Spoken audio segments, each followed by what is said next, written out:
Hey everybody, welcome to another episode of Face the Truth. I'm up here in the Nort Woods of Wisconsin, with my brother and family, having a good time.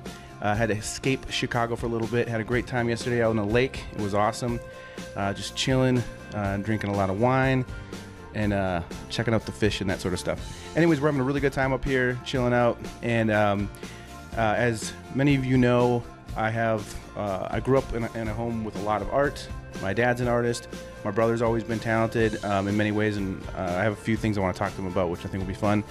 But my brother started doing taxidermy years ago for fun, basically as a hobby, and he's pretty damn good at it. And I'm always impressed every time I come up here whenever he shows me his stuff. And so I thought, man, that would be really cool to have him on the podcast, because I know nothing about taxidermy. Actually, it should be called taxidermy. Taxidermy. This episode's about taxidermy. Anyways, it's really cool. I'm always blown away. He's amazingly talented at it. And I thought it'd be really fun and different for the podcast. It's definitely the most original and unique art form that I've talked about so far. So this is gonna be really fun. So I hope you guys enjoy. And I know I'm enjoying it, because I escaped Chicago and it's beautiful up here. It's awesome. So jealous? I think so. Anyways, without further ado, please welcome my brother from the same mother, Jeremy Seiler.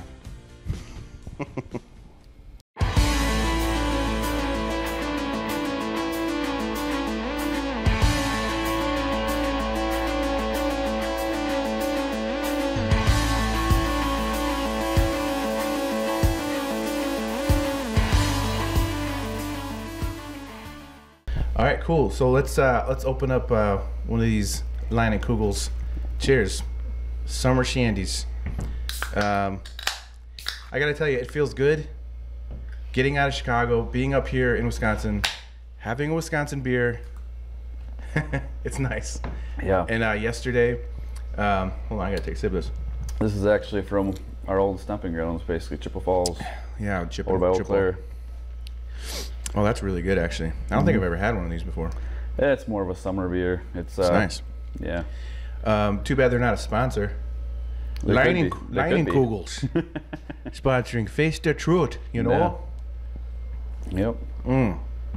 But it was really nice yesterday.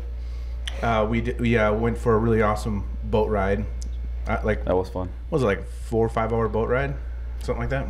It's hard. I don't remember how long we were out there, but like Dad and I always say when we go out fishing and stuff all the time, it's like the day goes by before you know it when you're on the water. It's just... It does. It's really weird. Time flies. It's very strange. So... It was so relaxing, though. It's like... I don't really want to get into... I'm so tired of talking about all the crap going on in the world right now, but with everything that's going on right now, oh my gosh, this is like... I needed this so bad to come up here and just, like... get a little tipsy on a boat and chill out and just because of the waves or because of the wine? Oh yeah, it's definitely, it wasn't because of the waves. Yeah. It was a very nice calm day. But man, well, it's we had a couple waves that crashed over the boat. Yeah. That was the first. Yeah, that was pretty cool. But no, it's so, every time I come up here, it's like a much needed, like this is always my escape coming up here, because it's like, living in the city can be crazy. So I always know I can come up to my brother's place and just chill. So but I'm excited to have you on, because I have been doing this podcast for maybe close to 2 years now. It's kind of crazy. Like this December, I think, will be 2 years already.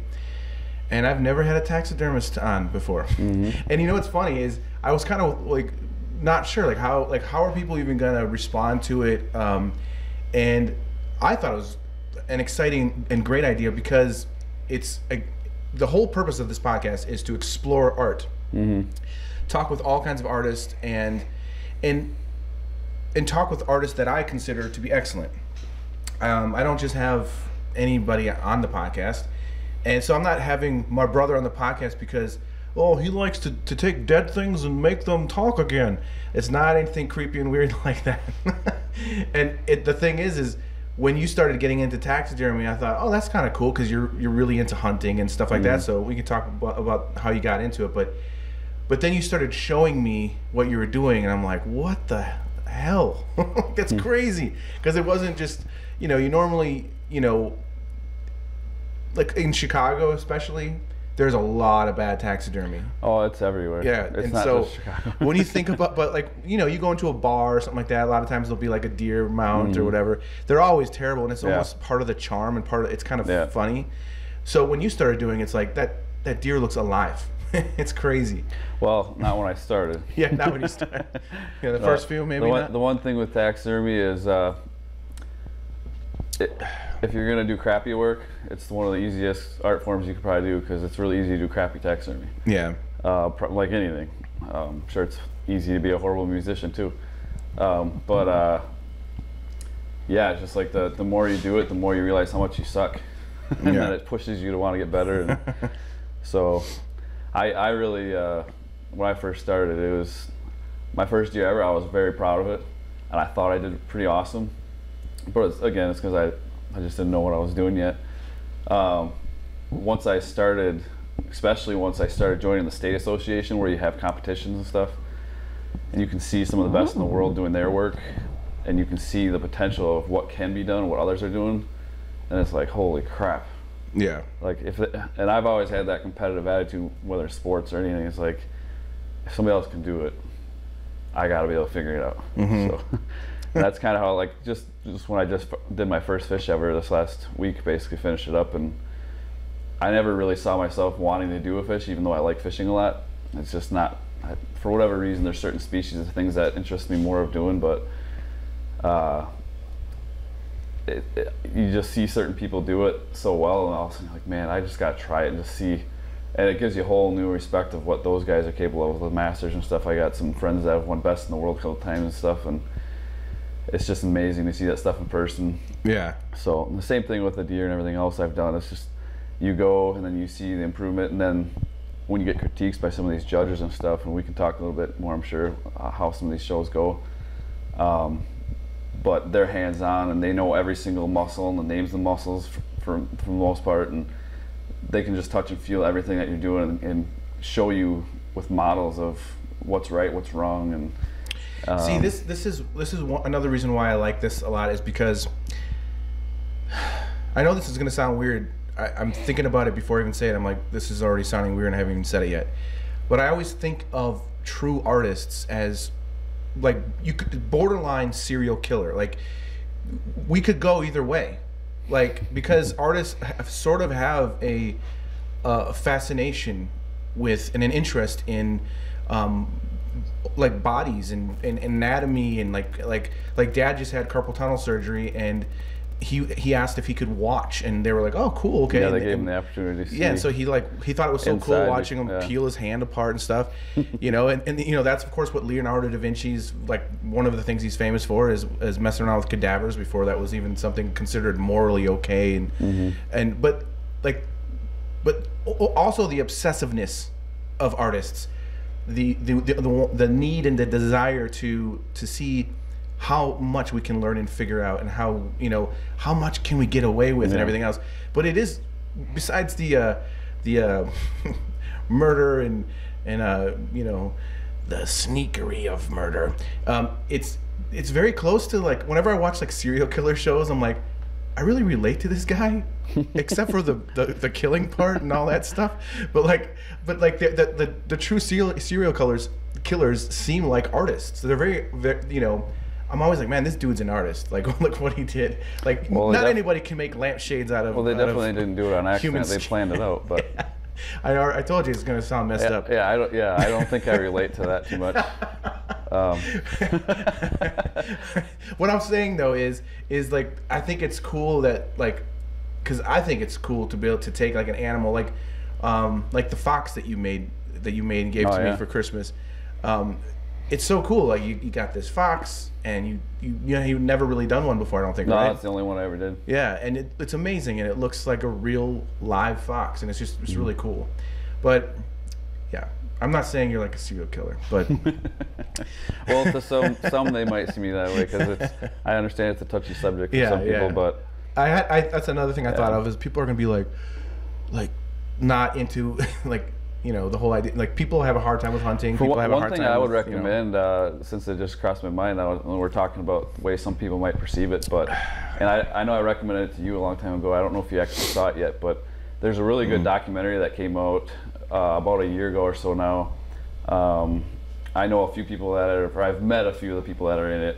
It's called Stuffed, and it's all about taxidermy. Oh, I didn't get to see it yet. It's a really great documentary. I'd highly recommend anybody watching this to see that, so you can kind of understand more of like the art of it. Yeah. And it shows people all around the world the different ways it's going, and then it also shows part of like the world competition like I attended last year. So you can see a little bit of what that's like and stuff too. And it's really well put together. But yeah, I think it does a good job of showing how this isn't all just about getting bloody and dirty and killing them, and it's a lot of it's about bringing back the beauty of nature and what it is. And you know, like you said before, there's a lot of horrible taxidermy out there that doesn't do any justice to those animals, and for a lot of people it's just a career, and I understand that too. I don't try to knock professional taxidermists by any means, because there's a lot of amazing ones, but I could never do it professionally full-time, because for one, where I live, it'd be very hard to make what I want to make for my living. Yeah. But it also comes down to crunch time. Time is money, like everything. And a lot of guys, they got to get it out the door in order to get that paycheck, and they just can't put in the details like we do. And that the average outdoorsman, even though they fish and hunt a lot, what I found out more and more is they don't know crap about anatomy or what looks right. Yeah. And what's funny is a lot of times you'll see a guy get their mount or something, and they'll brag online on some forums and stuff. You know, they finally got their mount back and they're all excited. And this is the best mount I've ever seen. And that's the funny thing too, is no matter what, everybody's taxidermist that they go to is the best in the world. Yeah, that's the same. They're always like, "Look, I have the best taxidermist in the whole world." And that's the same with tattoos. Every tattoo guy says, "My tattooer is the best." Amazing how many best in the worlds there are out there. But yeah, it's just I don't look down on those people whatsoever, because if I had to make a living at it, I'd have to crank it out too, and quality suffers sometimes with that. But for me, it's just a hobby. That's same with something I enjoy doing. Illustration is the same way. And it's mostly for family and friends that I do it for. It started off that way too. I mean, I'm really fortunate that. Let's go back real quick before we get too much into it, because I want to get into why and how you got into it and stuff, and maybe what inspired you to do it. But before that, I want to talk a little bit about our childhood, just because, you know, it's interesting to me. Of course, I'm an illustrator, and people know that my dad is an artist. People assume, oh, like as soon as they find out dad's an artist, like, oh, that's okay. That's why Jason does what he does. Sort of. It's the fact that we grew up around an artist, and he's extremely passionate and really hardworking. But both of us kind of did our own thing all the time when we were kids. But because we were around art, we were exposed to it. We loved to draw and stuff. And as a kid, you used to draw a lot when you were a kid, and it was basically all I did. But you did it every once in a while, and you were really good. And what kind of pissed me off about you was that I worked so hard at drawing. Like, it was all I cared about. Like, I just wanted to be the best at drawing as possible. You hardly ever did it. And here's the thing that's also fucking annoying, is you were good at every video game. Anytime we tried to play video games, you'd kick my ass every time. And then we go outside and play basketball, you kick my ass. Every sport, you kick my ass. The one thing I had that I worked at all the time, and then you do it every once in a while, and then you were good at it. And I was like, God damn it. Like, I was like, this was so annoying. But here's the funny thing is, of course, we grew up and we went our different ways and everything, and I went in and became an artist, and you went and did your own thing. But maybe, I think it was when you were in college, I was visiting you when you were staying at Grandma's house. And for Christmas, I think I bought you like a sketch pad and you know, some pencils and a kneaded eraser and stuff like that. Just because I was like, hey, remember when we were kids and you drew a lot? I thought it'd be like a thoughtful gift. Like I want to see Jeremy draw again. And then I think the next time I saw you, you like showed me your sketchbook and you did like a drawing of Tom Hanks that was like better than a lot of caricature artists out there. I'm not even joking. I was like, no. And then you drew like I think like Brett Favre and a couple football players. Yeah, I remember I did a number. But they were like really good drawings, and I was like, this is not right. This is not fair. Maybe I shouldn't be encouraging this. My downfall compared to you art-wise, though, excuse me. For me, I feel like I can draw pretty good from a photo if I'm looking at reference and trying to copy the reference. I lack the skills of imagination and being able, like, you've always had that ability to, like, you can see it in your head and all of a sudden put it on the paper, and that, like, I would look like a 2-year-old drawing if I did it that way. I mean, to be honest though, that's challenging for all artists out there. I'm sure it is. I'm just saying though, like, that's where I see, like, you've always had a good ability to draw and you've shined with all that, but where you really stand out compared to like the average person, whether it's like drawing quick cartoons for people or just anything, but you kind of like dream it up as it's going down and it just turns out good. And like for me, if I want to draw a puppy or anything like that, my puppy's gonna look like a 5-year-old puppy probably. However, if I have a photo, I can copy that and people will be like, whoa, that looks really good. So I remember I got annoyed with you too, I don't know because if it's hand coordination or what. You came on a family vacation with me to Florida. Yeah, we went all the way to Florida, and here I am, someone that works so hard to like. I was like really trying to learn a lot about exaggeration, and Nort Woods was a huge. He's a Belgian artist, which most people watching this know, but I was really obsessed with his work at the time and trying to figure out how to exaggerate and everything. And I was doing a drawing of Hugo, I think too, right? I think you've done one. And you were like, I want to draw one. And Hugo, by the way, is a friend of mine from South Africa who's got the greatest side profile. It just keeps going. Cool person. Yeah. And so Jeremy's like, let me try. And he gets out the blending stumps and everything. And I think I did that with pen. I remember you like. And maybe I did it twice because I have one that I did with pen, and I remember just being somewhat pleased actually how it came out. I was surprised myself because you can't screw up. I was annoyed. With the pen. I was annoyed because I'm like, he never does this. Because here's the thing, caricature is not easy. I mean, maybe you were looking at my caricature slightly and kind of like influenced a little by it, but still I'm like, nah. Like, that's not cool. But anyways, my whole point is Jeremy's always been naturally good at things. Like, for example, he built, like, this is his shop. He whenever he needs to, he can build things. I can't even put together an IKEA shelf. Like well, most people probably can't because they're not the best made sometimes. But yeah, no, but I just like, it's just funny to me because, you know, I think I put everything into my art, so I know how to do nothing else. I'm surprised I know how to work. It's one of those things like I don't know. Not that I can do everything. I would never say that, but YouTube makes things so much easier these days and stuff like that. Yeah. There's so much resources.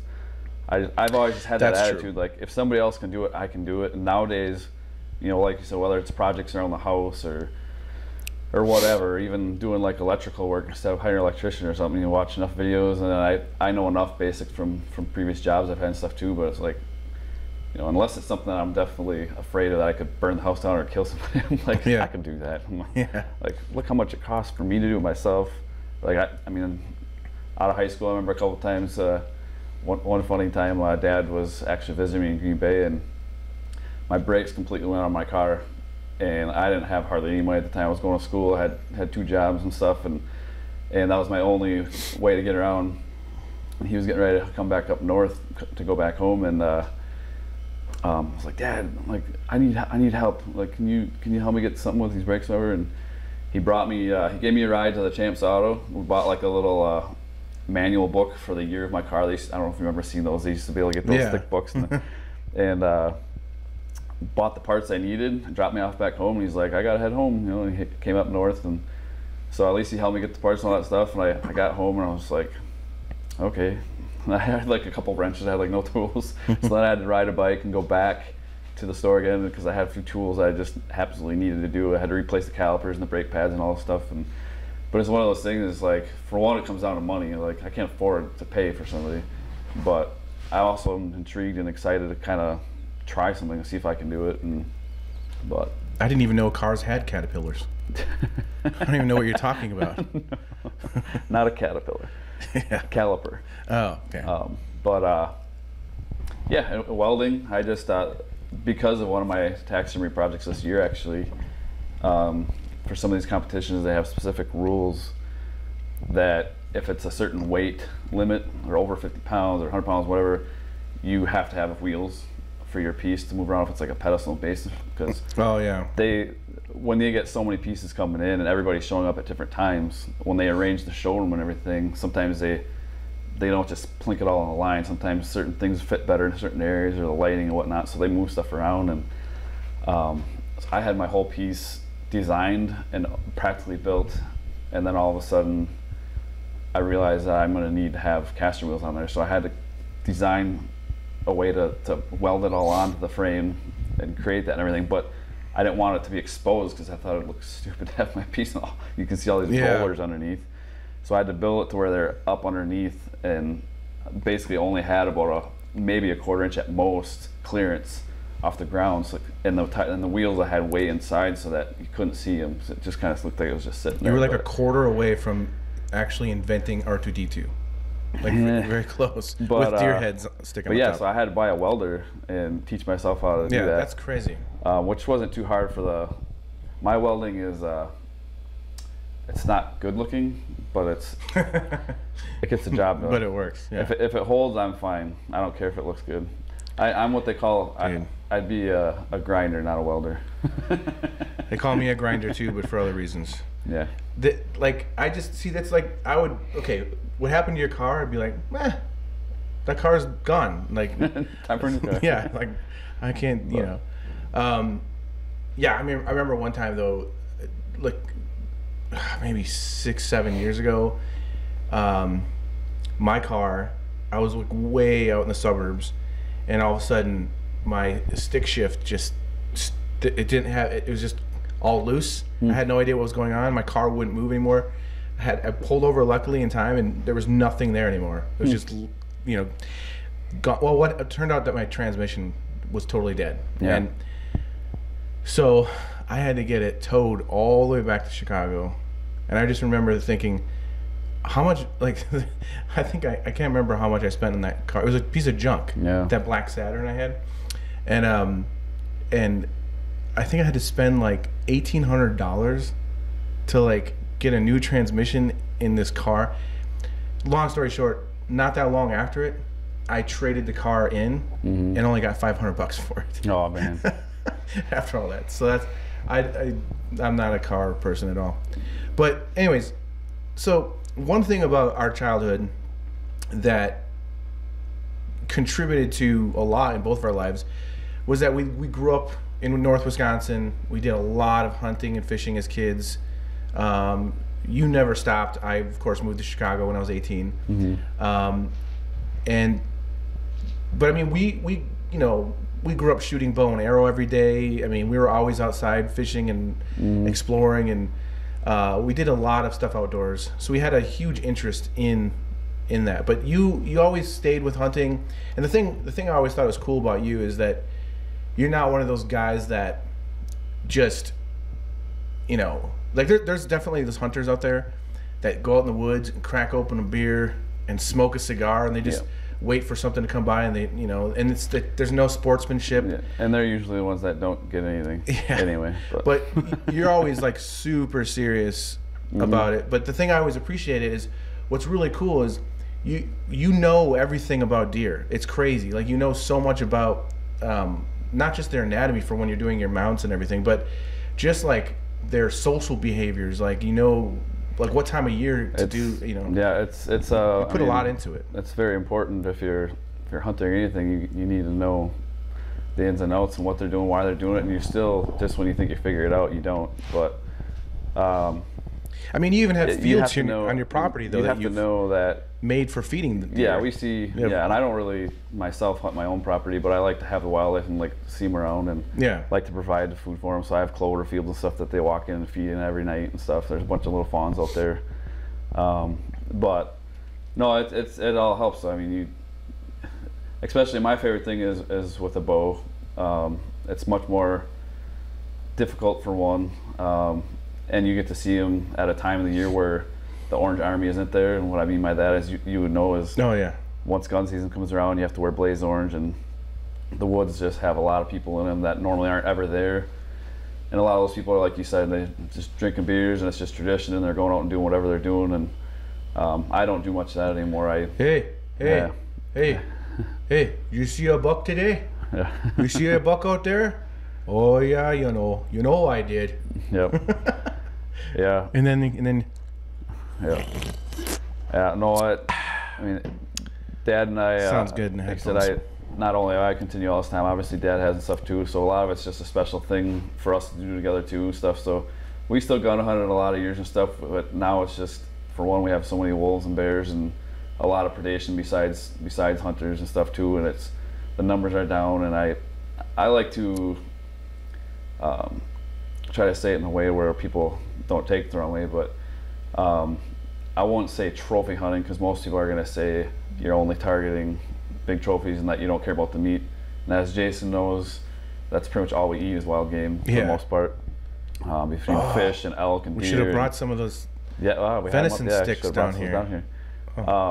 So that I mean, that legitimately feeds our family throughout the year. Yeah. Every year. And well, didn't you tell me the cleanest, most organic meat you can get, and it's like the elk. You get an elk. Usually, you get an elk every year, and doesn't that? Well, yeah, not every year, but I've gotten a few over the years. But how long does that last for your family? I mean, it's a lot, right? It can last a long time depending on what other things people are eating, but we usually do go through an elk in like a whole year. But that's crazy. One elk for a whole family. The way I am though, if I have meat in the freezer, I have a hard time justifying shooting other animals because I don't want to shoot them just for the heck of it, Yeah. And as it is, I pass on the majority of animals I see because, as far as managing the herd and stuff like that and have a healthier population, you got to let them grow and you got to let them age and stuff and spread their genes and all that. And you don't want to just wipe them all out. So I enjoy passing deer as much as anything, and if I shoot one, it's just a bonus. But we love the meat, so yeah. Elk is my favorite so far that I've gotten. It's the best for you too. It's hard to beat. So, but yeah. So when it comes to taxidermy, what made you think that you wanted to try that? Like, what was the first thing? I've always been intrigued with it naturally with hunting and fishing and stuff. And I've always kind of, for some reason, thought in my head, like, I want to try that someday, at least just once. And it just never really happened. And then, oddly enough, what's kind of funny is with my competitive nature, I'm sure that's part of what happened or why I did it. But when we were, I used to run a golf course down near Milwaukee area. And I had a whitetail that was hit by a car, and it ended up dying right on the golf course property. And I called up a police officer. He came and tagged it and everything. That way I could legally move it and remove it and stuff. And the cape and everything was fresh. Everything looked good. And I had gotten a deer recently before that I had mounted by a guy there that lived in my same town. And it's the only mount I ever paid for in my whole life. Of my own. Everything else I've done now since then on my own. Yeah. But when I brought it to that guy, he had gone through a couple different taxidermy schools, and he was just like a lot of guys, kind of breaking everything up. And I had told him that I was always kind of intrigued with it, and I asked, if there's ever a chance where, if I found a spare cape or something like that, I'd love to bring it to him so he could teach me how to properly cape it all out, kind of go all that. Explain what that is so people understand. So the cape I'm just talking about is basically the skin with the hair, and the fur, everything on it. Kind of like a leather jacket, basically. They all have their skin and the hair on the outside, whatnot. But you have to remove all of the skin off of the carcass, off the meat, and off everything else. Whether you're doing it for consumption or for whatever. So I wanted to know how to properly do that, though, around like the facial features and the eyes without tearing all the thin skin and damaging it, and because I had no idea how any of it was done at that time. But if I ever wanted to get something mounted, I wanted to know how to do it myself. And yeah. So I had that deer on the golf course, and it was fresh as could be. And I remembered it. I was like, oh, I should take this to that guy. Maybe he would show me how to do that. And most taxidermists are happy to get a spare, because sometimes a cape can get rotten or something. If they got a lot of bacteria in it, the hair can slip right off of it and stuff. And so sometimes if a customer's mount had that damage on it, they can use a replacement cape from a different deer and still do the mount. So sometimes they need spares. So anyway, I called the guy up and brought it over, and he was excited, and I told him, I'll give you it for free. A lot of times people will pay like $50 for a cape or something like that, but it's like, I'll give it to you for free. I just want in trade to watch you cape it out and skin it. Yeah. Just to see how you did that around like the ears and the eyes and nose and all that. So it's such thin, delicate skin. While he was doing all that, and I was pretty excited to see that, I was kind of telling him, how I'm interested in possibly doing it someday and everything, and he's like, oh, I hear that all the time. So he's like, don't do it. He's like, it's like, I went through 2 schools, I did all this stuff. He's like, everybody thinks they can do it, but he's like, it's one of the hardest things you can ever do. And he's like, it's not something that you could probably do. Basically how he worded it. That's how I took it anyway. Is like, you can't do this. Yeah. I was like, I'm gonna do it. My next year, I'm doing it myself. And so this is almost gone already. This is taste.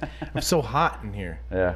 Anyway. So that's basically kind of what started the fire. I was like, from there, I was like, I want to do this now. I'll just try it. I'm like, I saw part of it that intrigued me enough. And I'm like, if this guy can do it, I can do it, type of thing again. And then a couple years afterwards, or maybe like a year after that, as you know, obviously you can't just shoot a big buck every year. Like, some people don't understand hunting; they think it's easy, but you can go a lifetime and not do it. Yeah. You can spend as much time in the woods as possible, but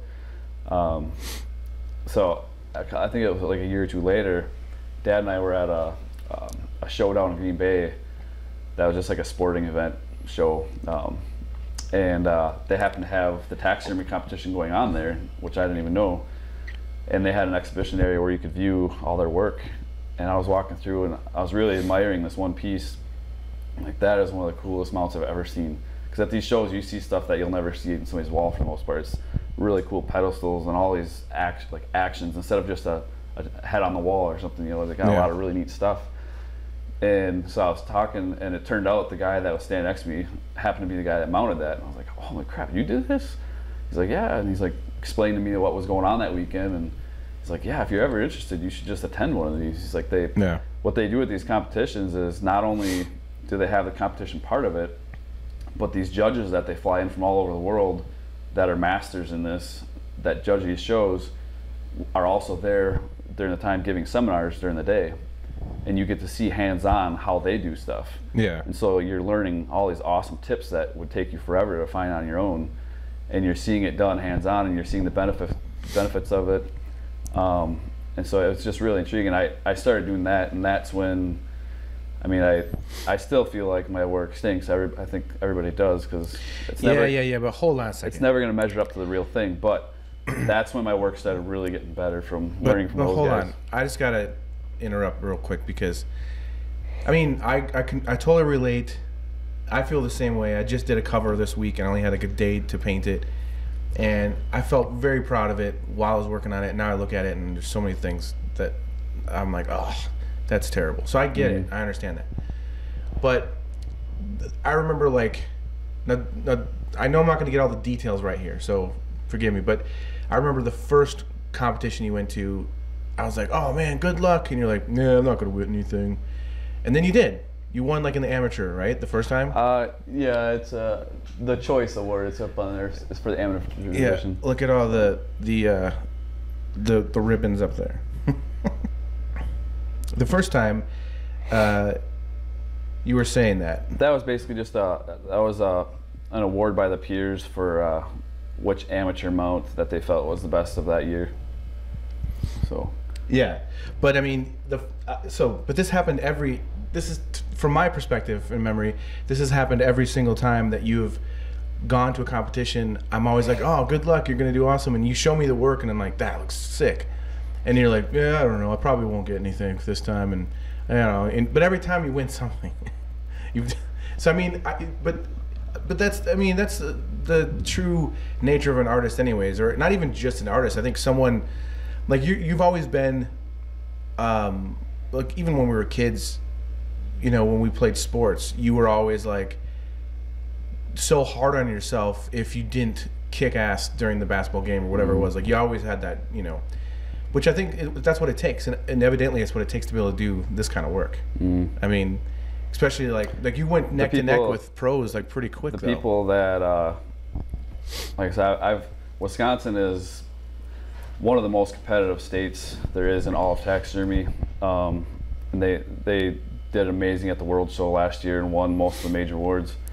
But I have friends that a friend of mine, that not a close friend, but a friend that I've met through the competing and stuff over the years. He won #1 in the world last year, and the Whitetail Award is the biggest award of all of them. Yeah. Because they live, I mean, whitetails can be found across the whole country. It's a very popular animal, and there's so much more reference material.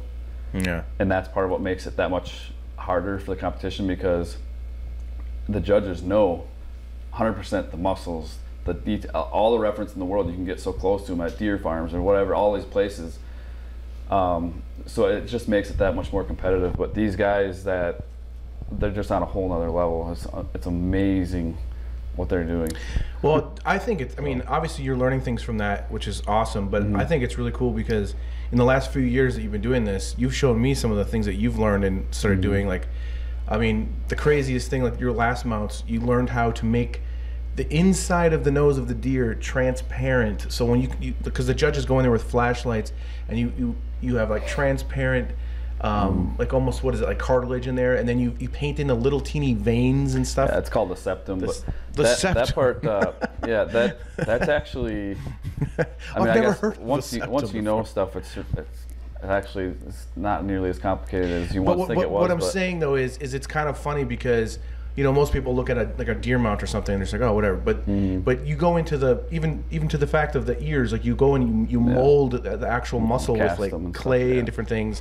So you have to learn how to create the anatomy of the ear, and because when you buy the parts that you need for a deer, you could just, you know, do like the standard, like they stick up a certain way. But it's more impressive when you create personality, you know, and do something different with it. Yeah, rarely. I mean, you'll see reference photos, of course, where there is a lot of symmetry, but I think the photos that are a little more attractive to see, stuff like that, there's a little bit of a slight action or unbalance to it. A lot of times one ear is slightly different than the other, and they're listening to something over here. Well, I mean, they can do so many different things, but but then the other thing that's really cool about all this too is not only did you have to teach yourself how to just simply, not simply, but, you know, tan the hide and attach that and all that kind of stuff, but then it's airbrushing and painting. You have to figure out how to do that, and not just willy-nilly, but it has to be so soft and subtle. That's one thing that a lot of people don't realize with taxidermy is they don't realize you actually have to do any painting. They're like, painting? What did you paint? It's like, well, basically, just for those that are wondering, I mean, the skin, when you put it on, of course, in the face, there's areas around the eyes and the nose, and there's a lot of areas where there's fleshier parts that don't have hair covering it up. And once it all dries, it has that dried out look. Just like if you were to take a leather glove, like a true leather glove, and soak it, and that kind of dries and shrinks a little bit. Yeah. It's not a very good looking glove anymore. It doesn't look soft or live. You have to create that life and give the color back. And even in the areas where there are hair, especially around the face and stuff, you can back brush that hair and paint the skin underneath all that and give it a little bit more of a flesh tone coming through again, so that even though the hair is still there, it just gives more of a life look to it. And it's amazing the difference you see in that. See, that's some serial killer shit right there. But Yeah, I mean it's That's what I'm talking about. yeah. So and like as far as making parts, you know, for the average taxidermist, they can buy a lot of stuff from supply catalogs, different forms, different things, and ears, and like this is a commercial made one that you can just buy. So let me see that. That's just an ear liner that basically what that does is it replaces the cartilage of a natural deer's ear, and it's got a lot of anatomy on the inside of that and stuff as well. But when you get further into the competitions, like I'm in the Masters division now, and you have to make almost all of your parts. Here, actually, I'm gonna move this a little bit closer. Why don't you show like some of these, because some of these. So yeah, so once you get in the Masters, like I was saying, you have to start making your own parts, and you can still buy like a form, which is made out of foam, by the way, for your deer, elk, whatever you're doing. But you have to also show proof that you greatly altered it. You can't just buy something and mount it and call it your own, which makes sense. It's an art form. So so for like the deer and stuff, there's a couple different noses and stuff. And I don't know. Let's see if I can see. There we go. See if I can see where I'm getting this. Yeah, just hold it up there. Here you go. Okay, it's hard to see on there. So this one here is it's actually kind of cool. It's a rubber cast. It's got all the details all the way up into the nostrils and septum, and this one actually not only looks real but also feels real. The texture and everything is like a real awesome nose. And this is the same exact nose, although it's just a hard plastic resin. And I use these in my mounts. And the cool thing about it is when you look inside the nose on my mount, it's got all the actual skin detail as far as you can see with a flashlight down into the nose. Yeah. And that's what it takes for competition, to get all that actual detail and realism back into it. And then like here's a couple, this is actually deer tongue for some of those that saw the photos I put on there. My tongue is not actually that long. This is what it was. So this is an actual cast of that's made from a real tongue, but I cast it. That's just a plastic resin after I poured the mold, and it's pretty awesome. But this is even tricky here. Just to get this point, it's very, very, very hard to paint a casting and make it look real. So you got to try to mix the proper colors of the resin to get it, and it's very touchy. This is pretty funny looking. So here's actually the same tongue, just a little longer. You can see how purple that is. Yeah. And I poured I don't know how many molds, and I just could not get the proper color to make it look real enough. And with this one, I think I had like one little, I wanted a little bit more blues or purplish tones to it instead of just a real straight pink. And this was like one drop of purple, and it turns out looking like a Viking fan's tongue or something. Yeah. Yeah, so it's kind of interesting. And I, of course, just practice. You know, this is kind of more like what a nose would look like on a deer, but that's not finished by any means. I was just trying a couple new techniques and stuff and practicing on it, but those casts pick up on all the details of the. Okay, we're back. We had some technical difficulties, but we're back. So. I wanted Jeremy to explain real quick a little bit about the molds, just because I think it's really interesting. This art form is cool because it's not just, you know, being able to paint and do all these other things, but he has to learn how to do molding and, you know, all these little technical things. So I just find it fascinating. So would you want to show him what you were just showing me while we were waiting? Sure. Yeah. So there's like I said, you don't have to do this for a lot of commercial work, stuff like that. This is more competition, higher quality stuff where you're trying to replace the real parts as accurately as possible. And when you get to the Masters divisions, you have to make all your own stuff. So as I showed before, this is more of a model that you can just purchase in catalogs, but you can't use those for the higher end competitions. So basically what you start off with is, and this is all dried and wrinkly now, but this is the actual cartilage out of a deer's ear. Super thin and fragile and very hard to even remove it all in one piece without destroying it, and it's got all the inner details and everything that you need. And then basically what I did is I molded that with an auto body Bondo and created that, and was able to then pour in rubber and create the mold here. And essentially what you do after that is pour the plastic resin over it, and it just makes a giant mess, and then you have to sand it all down, and eventually you come out with the actual copy. I don't know if you follow that, but it's kind of a long step to go about this way. There's other ways that you can mold ears and stuff, but by doing it this way, you have the actual copy from the actual deer that you're using, so it'll fit 100% perfect, which is kind of cool. And that's just what it takes to get started. And that's the ear, which is for the most part hidden. It's under the skin. Yeah. And the only details you're going to see are the inner ear, the ear canal and all that, which is very hard to replicate correctly. But you got to make it yourself. So in a little bit, I want to show you some fan art because that's always fun. But are there any funny or interesting stories? It doesn't have to be funny, but just interesting stories or things that have come up while you're doing this, like, or maybe just obstacles of you find yourself in a frustrated situation, or just something. I mean, I can't think of. And I want to have a piece of this venison while you. Yeah, I guess I can't think of anything funny. However, there's a lot of stressful periods. Especially a lot of times you're working on somebody else's trophy, which is something that is not replaceable. And if something goes wrong, it scares the crap out of you. And I can't tell you how many times my wife, I'd be complaining to her at night when I was first starting stuff too. I'm like, I was so stressed out about a certain problem and wondering if I'm going to be able to fix it or if I just screwed it up really bad beyond repair. And she's always just like, why are you even doing this? Like, you stress so much. And I was like, gotta get better.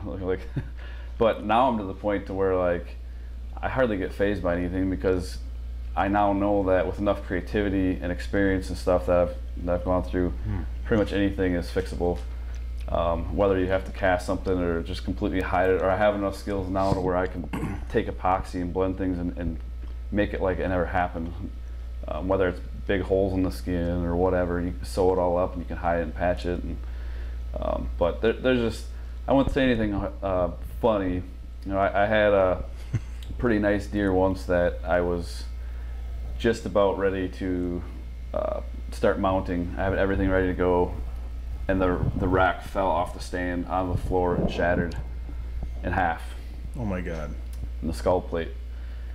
And that was not cool, but there's nothing else you can do except for move forward. So I was able to get it all put back together and get really strong again, and there's no way anybody will ever know. I mean, it's back to 100%. And like I said, the skull cap goes underneath anyway, and I was able to repair everything, and even the antlers, I've done a lot of repair work on that now as well and stuff. So that's one thing too that's really cool is last time I was here, you showed me a pair of antlers that were that giant mule deer. Yeah, they were just crappy old. Like, how old were they? That was pretty cool. So that was from the 1970s. Yeah. But actually, a friend of mine that I hadn't seen since I was 12 years old, when we lived in Rice Lake, he saw online some of my work and stuff, and he just contacted me once and wondered if I could do this restoration project for him. His grandfather actually shot it in the 1970s. Wow. And he always wanted his grandpa to have it mounted, but a lot of the old timers back then and stuff, they just throw it up in the barn and they're like, well, it's just horns, you can't eat the horns. And but his grandfather had recently passed away and he inherited it, and so he talked to me. He said he wanted to preserve it and always have that in his room to remember his grandpa and stuff. And so I took that project on. I had a couple taxidermists that told me I was nuts because they were so dry rotted and cracked. The antlers were just junk. They were very brittle. It was not junk, but it was brutal. When I went to that World Show last year, I met one of the top guys in the country at restoring antlers, and he gave me a lot of good tips of what to do and try. And I spent way more time on just restoring the antlers itself than the overall whole mount I did. But he actually just picked that up a couple weeks from me a couple weeks ago. He was just blown away, and he said he's going to have it right in the center of his whole area, and was going to be like the main piece, just like from like 40 years ago. From the 1970s. And that you got to send me a picture of that to show people, because that rack was crazy. Crazy huge, yeah. Yeah. Yeah, the one picture I have of it, it's because of the flash in the photo, it makes the antlers look way too shiny, which bothers me. But I can send you the picture. It's in person, it didn't look that shiny, but it's just from the lights that they reflect back at the piece.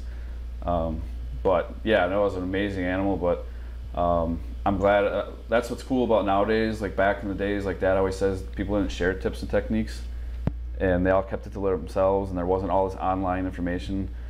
But nowadays, a lot of these guys, they'll give you tips and they'll help you out.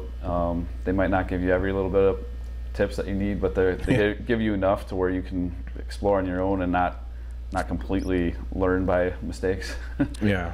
But it worked awesome. I was able to get it back to like full strength. It was amazing, but it was a lot of work. The one thing I think and then you had to repaint the whole thing to make it look real again. Yeah. So. Well, the one thing I was gonna say, I think that's cool about what you do with your taxidermy is that it's not your job. No. It's something you do. I don't do it for money whatsoever. Yeah, you do it. So you do it because it's a passion, and you enjoy it. You enjoy the challenge, and it pushes you.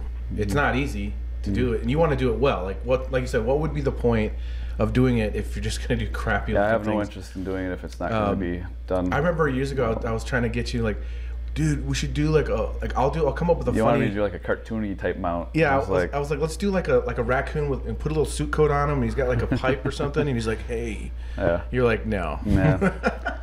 I think that would be so much fun. I've never seen one in the woods doing that.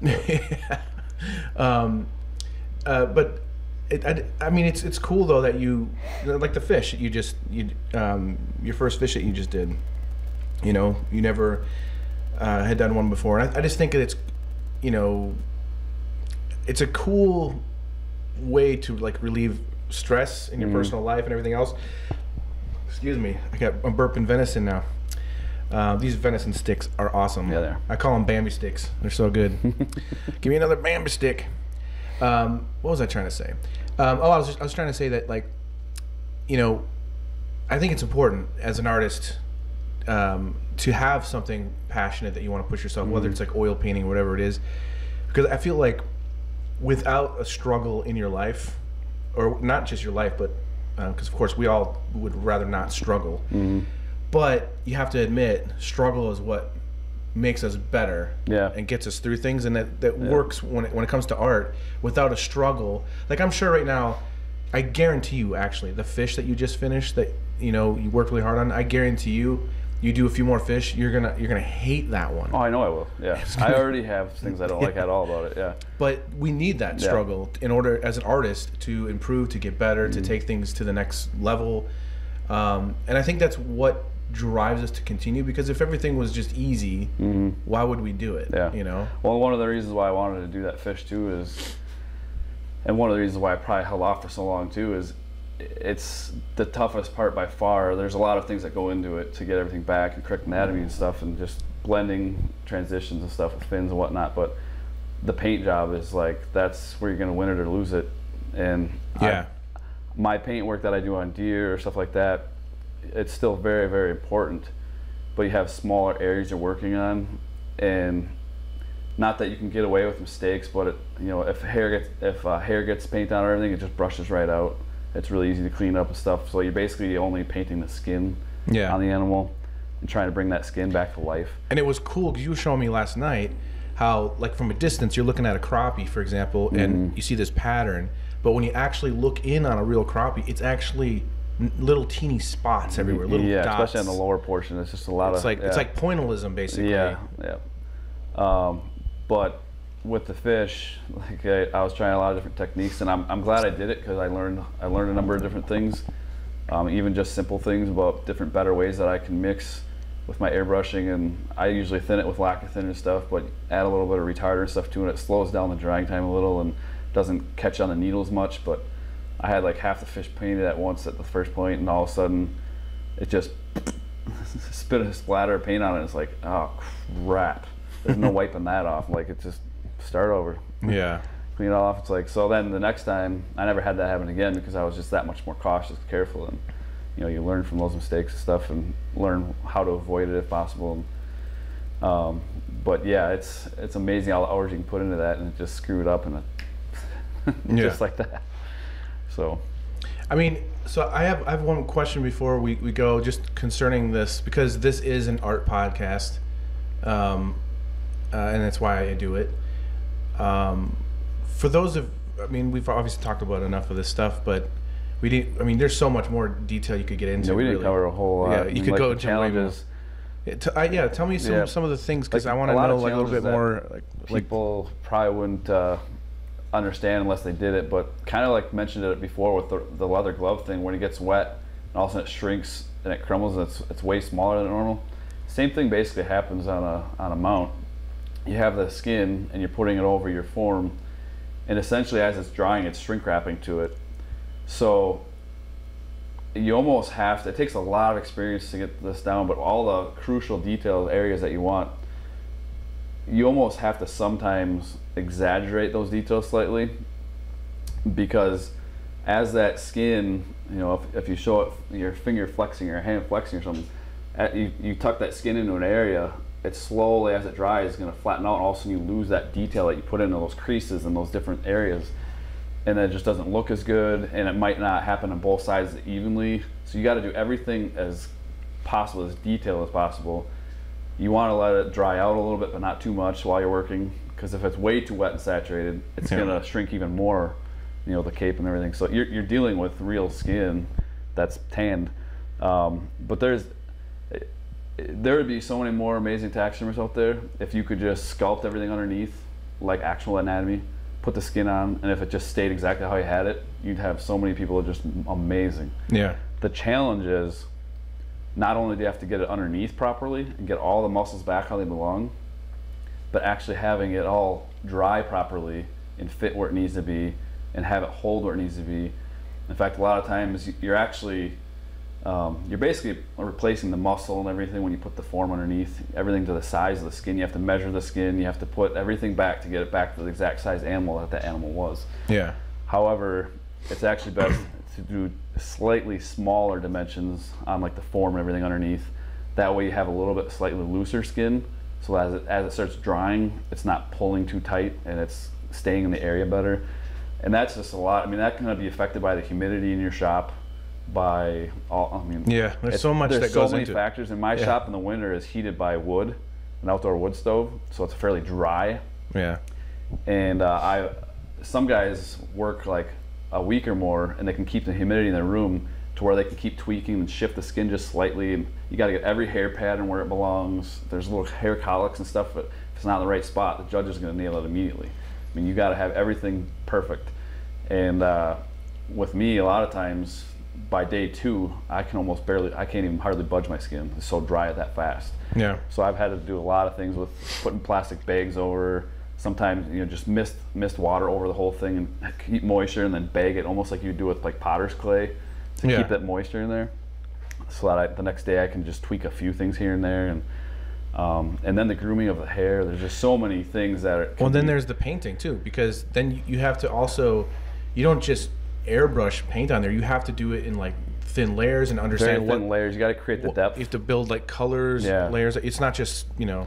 Yeah, a lot of people ask. I get messages constantly. How do you do your nose? How do you do it? What color do you use? I'm like, I use like 5 or 6 different colors. I'm trying to create depth, and like, you don't just and then you can tell them, like, they always ask, what's your paint schedule? They want to know exactly which order you do it and everything. Mm-hmm. And then they'll get back and like, I did the exact same thing. I'm like, well, the application, like, you probably went very heavy with your paints, and I'm going light. And every artist could be given the same 5 colors, and it'll always look different. They all do it different. So application is key. And most of it is airbrush, but do you do dry brush as well? Like I use oils. There's a number of different techniques depending on where I'm working at. And then you use a lot of different glosses, or even like Mod Podge glues that have, like, you can use like a matte or something. Sometimes it can kind of create that like oily look on the skin, like on an inner ear, to make it look like it's lively skin instead of just dry paint. Yeah. Because I use mostly lacquer paints. I like that better. I used to use water-based, but the lacquers they spray a lot better for me and more consistent. But and you use I mean, and sorry, I was thinking about something else. But then also on top of that, then besides just all of that, what it takes to do the mount, then you do things like you create realistic looking rocks and things like that. So for the competition end of it, you make those out of like styrofoam, basically, like carve them. Yeah, there's a lot of ways and a lot of materials that you can do. There's a lot of options, but for the bases, for the competition stuff, you not just get judged on the anatomy of your piece, but they're also looking overall as the whole piece and the flow and the design. They want to make sure that you're nailing everything. And then even like, I remember watching a friend get judged a couple years back, and he had a beautiful deer bedded down and stuff, and the judge was giving him a hard time because he had some footprints in the mud next to him, and he said that, based on how the deer was laying, the footprints shouldn't have been where it was and all that stuff. Like, they break down like the craziest details sometimes, and a lot of it's just completely subjective. It's like, how do you know he didn't step a few times before laying down?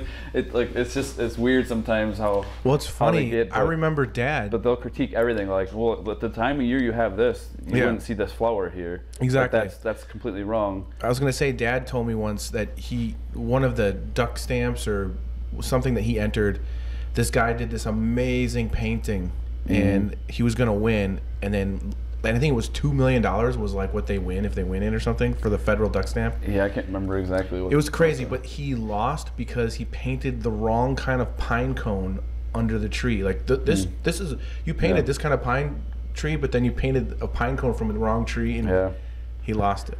So yeah, there's certain things. I mean, for the most part with this, if you nail everything and you make it look incredibly believable and lively, and the anatomy is good. And if nobody else did it as good, you're gonna win. Yeah. For the most part. However, it's usually pretty close. There's so many talented people, especially like the World Show and all stuff. There's people coming from everywhere. I think the last World Show there was like 22 countries and 46 of our states that were represented. So it can be pretty crazy, but yeah, when it gets down to that, there's so many people that are fairly close, and they're pinpointing every little muscle. This guy overdid this muscle. These muscles can't be that big. Or they're picking the tiniest little things, so you can't afford to skip over any detail. Which is why I usually hate my work when I'm done, because my critique is my reference, and it's so hard to make it. You'll never make it as good as the real thing. So I usually end up hating it because I've spent so many hours working on it, and I know every flaw in my thing. Yeah. But half the time the judges look at it and they're like, well, I guarantee you know more that's wrong with this than I will, but this is just, and that's how it goes because you know what went into it. So that's funny. But so speaking of critiques, are you ready to face the truth? I'm good for it. Yeah. You want to see what some people did to your face? I'm fine with it. All right, I'm let's good take to go. a look. Does it show the name or anything? Or? Well, this first one is by Juan Gastelum. Okay. And from Mexico. Mexico. I believe. From Mexico. Yeah. That's funny. I can't tell if I'm flicking off the fish with my middle toes or what, but that's kind of funny. Fishing with my toes. I got a beer in the hand. That all looks good. Got a crow singing. That's pretty cool. I feel like that's a little bit like, I don't know if I'm like a mix of like myself and Bruce Willis there from like Die Hard or something, but that's pretty cool though. Is that like pencil or graphite or something? Or I think that one's pencil. Wait, some of the trees look more digital, isn't it? The trees in the back look kind of like digitally made, possibly. I think it's a digital sketch. Okay, that's what. Yeah, it looks digital. Yeah, that's cool. It's hard to tell sometimes though. Mm-hmm. So I 100% predicted that I'd have a few people with me on the mount. So this one is by Jacques Lemonnier. There we go. From France. There you go. I like that. Pretty cool. Yeah. I'm trying to figure out here. That looks a little bit like you used a mule deer for a reference there. Small brow tines and the split forks and the G2 over there. Unibrow with big ears. Yep. Awesome. That's so cool. You can switch it to okay. Yep. There we go. That's one of the pictures I sent. So that one is by Hossein Rezapour, I believe from Iran. Okay. If I'm correct, I think it's Iran. Like cross hatching. Is that pencil? I think that's a pencil. Yeah. Okay. That's cool. That's funny.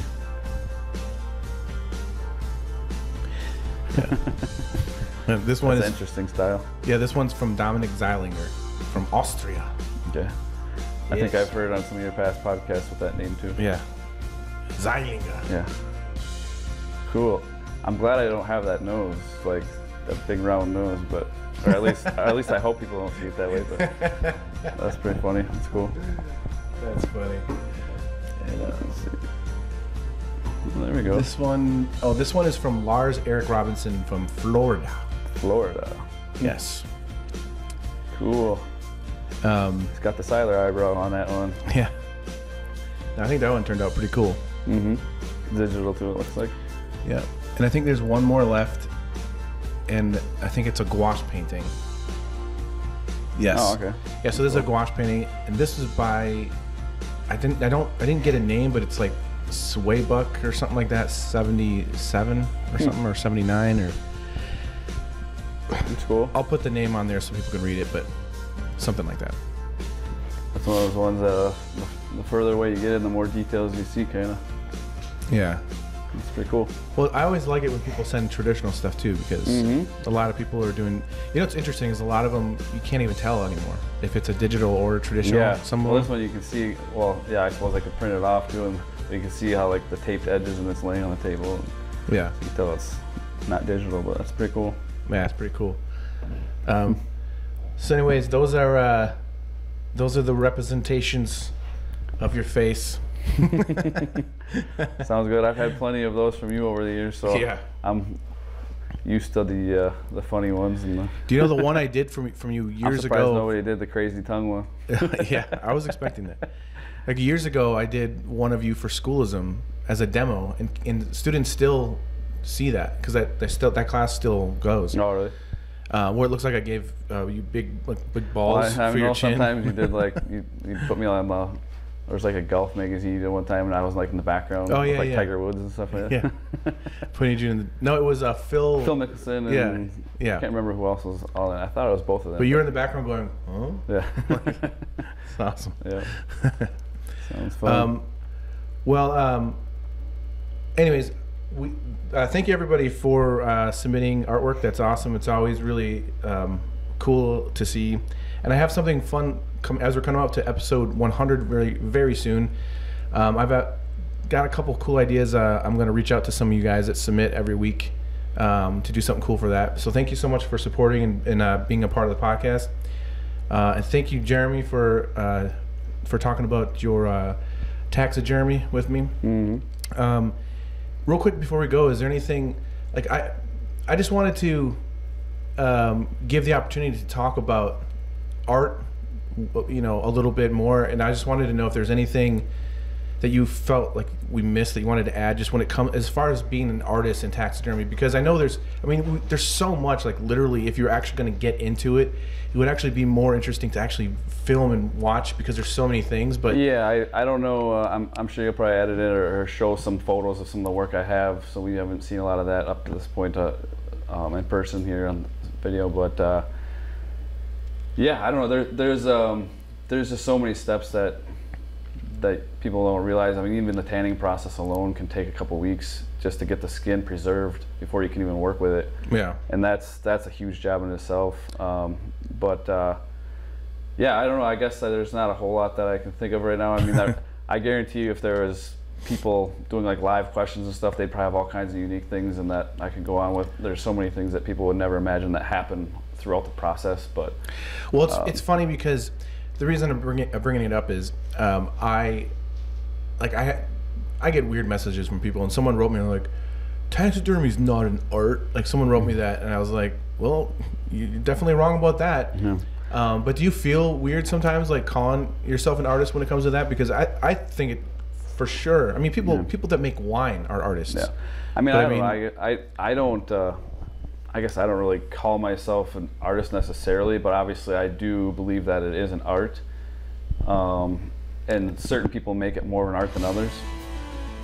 For those that I said that just make it a living and don't necessarily do the highest quality, I wouldn't call them artists. They're just kind of whipping out crap. But there's a lot of them that do an amazing job also in a short time. So it depends on the person. It's definitely an art to do good quality. Yes. I'll put it that way. I agree with that, and I just found a really good way and fun way to end this podcast. And this is how we're going to do it. I want you to look into this camera, and I want you to say, "Hi, my name is Jeremy Seiler, and I am an artist." Oh boy. Hi, my name is Jeremy Seiler, and I am an artiste.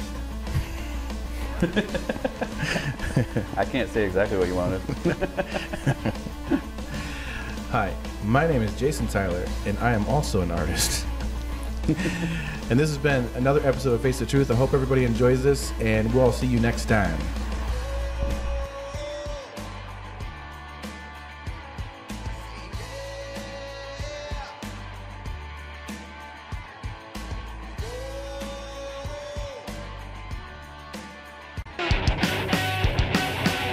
You want answers? The truth shall set you free. I think I'm entitled.